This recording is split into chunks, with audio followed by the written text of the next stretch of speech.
నౌకల ద్వారా రవాణా అనేది అత్యంత చీపెస్ట్ ట్రాన్స్పోర్టేషన్ సిస్టమ్.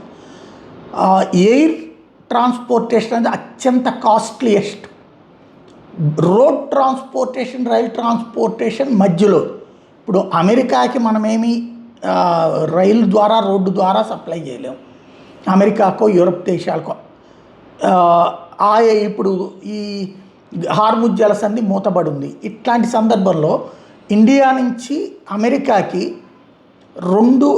ఇప్పుడు కార్గో రేట్స్, అంటే కార్గో ఇప్పుడు అంతా కూడా ఇక అటే పంపిస్తున్నారు షిప్పుల్లో నుంచి కాకుండా.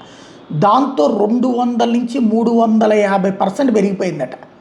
ఫిబ్రవరి 28 నుంచి ఈ మార్చి 28 లోపు చూసుకుంటే, 20 లోపు చూసుకుంటే 200 నుంచి 350% రేట్లు పెరిగినాయట. దుబాయ్ ఇంటర్నేషనల్ ఎయిర్పోర్టు ఓ పక్కన సమస్య ఫాలవటము, ఇప్పుడు చుట్టూ తిరిగి వెళ్లాల్సినటువంటి పరిస్థితులు రావడం, సింగపూర్ ఇట్లాంటి వాటికన్నిటి వల్ల కూడా ఈ ప్రమాదం ముంచుకొచ్చింది. రేట్లు పెరిగిపోయినాయి. గల్ఫ్ ఎయిర్ ఓ పక్కన స్ట్రక్ అవుతా ఉంది.